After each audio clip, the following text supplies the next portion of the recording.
नमस्कार, आदाब, सत श्री अकाल। लाइव नेशन 7 में आपका स्वागत है। मैं शादाब मलिक। अगर अभी तक आप लोगों ने हमारे चैनल को सब्सक्राइब नहीं किया है तो इसे ज़रूर सब्सक्राइब कर लें। बिहार में 2 विधानसभा सीट पर उपचुनाव होने हैं।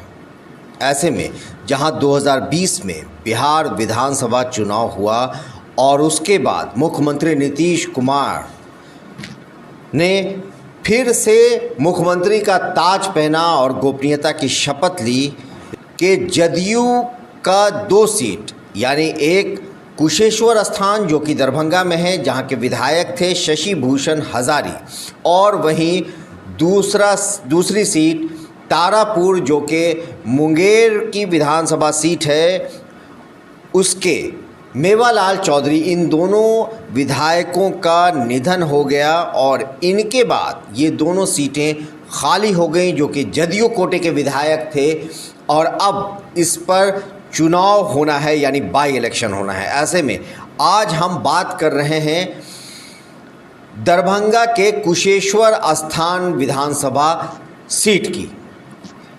कुशेश्वर विधानसभा सीट एक ऐसा सीट जो जदयू के कोटे से विधायक तो यहाँ से जीतते हैं, मगर जब वो विधायक शशि भूषण हजारी का निधन हो गया और ये सीट खाली हो गई तो जाहिर सी बात है कि ये मुख्यमंत्री नीतीश कुमार के लिए एक तरह से कहा जाए तो ज़रूरत भी उनकी है, क्योंकि उनके पास पहले से ही कम विधायक हैं और उसमें से ये सीट खाली होना तो जाहिर है कि नीतीश कुमार चाह रहे हैं कि यहाँ से जदयू का ही कोई कैंडिडेट जीते। वहीं राजद के लिए कहा जाए तो ये एक तरह से नाक की लड़ाई है, क्योंकि राजद ने अभी तक यहाँ से कभी भी उम्मीदवार खड़ा नहीं किया है। ये पहला मौका है जब राजद की दावेदारी यहाँ सबसे ज़्यादा बन रही है, क्योंकि कहीं ना कहीं तेजस्वी यादव ने इशारों में ये सिग्नल दे दिया है कि राजद ही चुनाव लड़ेगा। आपको बता दें कि 2020 के विधानसभा चुनाव में महागठबंधन की तरफ से यहाँ से कांग्रेस के उम्मीदवार अशोक ने चुनाव लड़ा था, वो दूसरे स्थान पर रहे थे। वहीं एनडीए के तरफ से जदयू के कोटे को यहाँ से सीट मिली थी और शशि भूषण हजारी यहाँ से चुनाव जीतकर विधायक बने थे। वहीं आपको एक बात और बता दें कि ये जो कुशेश्वर स्थान है ये दिवंगत रामविलास पासवान का नानिहाल है और यहाँ रामविलास पासवान के नाम पर भी वोट बैंक है और इसका सबूत है कि 2020 के चुनाव में यहाँ लोजपा, जो कि तब चिराग पासवान ही अकेले लीड कर रहे थे लोजपा को, उसके दावेदारी थी और तीसरे नंबर पर लोजपा की कैंडिडेट पूनम कुमारी रही थी। ऐसे में हम आपको एक बात बता दें कि परिसीमन जब 2008-9 में हुआ था तो उस समय इस कुशेश्वर स्थान विधानसभा सीट बनी थी और उस समय जो यहाँ पहली बार कहा जाए कि कुशेश्वर स्थान के में जो अभी तक विधायक बने हैं वो अभी तक सिर्फ एक ही व्यक्ति हैं और वो हैं शशि भूषण हजारी, जो पहली बार भाजपा के टिकट पर कुशेश्वर स्थान से चुनाव लड़े और जीत दर्ज की। वहीं 2015 की बात करें तो 2015 में राजद और जदयू ने मिलकर चुनाव लड़ा था और तब ये जदयू के टिकट से चुनाव लड़े थे और राजद का समर्थन उस समय पर प्राप्त था जदयू को, क्योंकि महागठबंधन में शामिल हो गए थे मुख्यमंत्री नीतीश कुमार। तो 2015 के चुनाव में भी शशि भूषण हजारी ही जीते थे, जबकि 2010 में जैसा कि हमने बताया कि एनडीए में रहते हुए ये सीट भाजपा के कोटे में गई थी और भाजपा की तरफ से ही शशि भूषण हजारी ही ने चुनाव लड़ा था और वो जीते थे। 2015 में ये जदयू के कोटे से जीते और 2020 का चुनाव जब ये फिर एनडीए के साथ जदयू ने लड़ा तो जदयू के ही कोटे से शशि भूषण हजारी ने चुनाव जीता और वो विधायक बने। तो अभी तक यहाँ सिर्फ शशि भूषण हजारे ही चुनाव जीतते आए हैं, 3 बार, 2 बार जदयू से और 1 बार बीजेपी से। मगर जो ख़ास बात रही है वो ये रही है कि महागठबंधन की तरफ से अभी तक राजद ने यहाँ से अपना कोई कैंडिडेट खड़ा नहीं किया।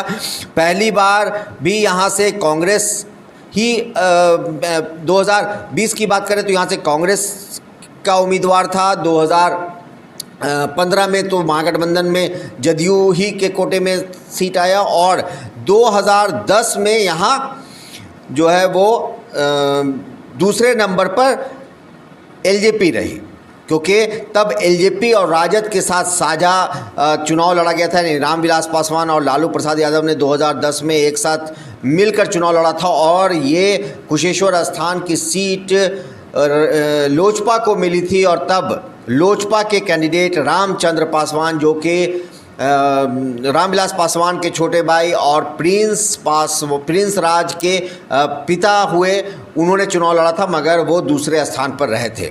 बहरहाल अब हम बात कर रहे हैं कि इस चुनाव का समीकरण कैसा होगा, इस बार जीतने की उम्मीद किसकी है और कौन जीत सकता है। तो ये एक तरह से बड़ा सवाल है कि आखिर किसकी दावेदारी यहाँ पर मजबूत हो रही है। तो महागठबंधन की बात करेंगे, जदयू तो जाहिर सी बात है कि अब किसी अन्य को खड़ा करने की बात होगी, क्योंकि अभी तक जो चेहरा थे वो शशि भूषण हजारी थे। अब कौन होंगे अगले, अभी ये साफ नहीं है। मगर महागठबंधन की बात करें तो राजद ने एक तरह से ये सिग्नल दे दिया है कि भले ही पहले महागठबंधन में कांग्रेस की तरफ से कांग्रेस का कैंडिडेट खड़ा हुआ था, मगर अब राजद ही वहां अपना कैंडिडेट खड़ा करेगा। तो अब देखना है कि कौन होंगे तेजस्वी यादव के वो सिपा सालार जो यहाँ से चुनाव लड़ेंगे।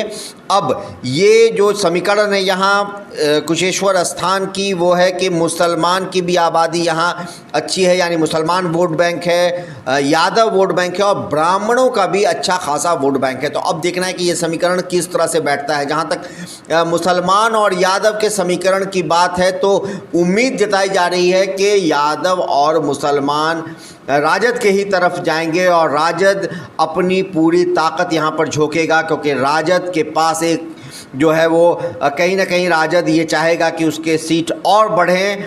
और वहीं मुख्यमंत्री नीतीश कुमार के लिए कहा जाए तो एक तरह से ये नाक की लड़ाई है, क्योंकि ये जदयू की जीती हुई सीट है और अब कहीं देखना है। और जाहिर है कि नीतीश कुमार ये हर हाल में चाहेंगे कि वो सीट उनकी ही रहे। और जहाँ तक वोटर की बात है तो करीब 2,40,000 यहाँ वोट जो यहाँ के का कुल वोट है वो लगभग 2,40,000 है। ऐसे में जब मुसलमान और यादव का वोट बैंक यहाँ पर मजबूत नज़र आ रहा है। लोजपा एक अहम रोल यहाँ अदा करेगा, क्योंकि लोजपा की तरफ से जो चिराग पासवान और पशुपति कुमार पारा साहब, ये भी अभी सामने होने वाला है कि आखिर इन दोनों में से किसकी है लोजपा। तो ये बहुत मुमकिन है कि ये बात भी अब इस चुनाव के दौरान साफ हो जाए, क्योंकि चुनाव आयोग अब इसमें से किसको लोजपा की तरफ से टिकट देता है और कौन खड़ा होता है, ये लोजपा का मामला साफ होगा।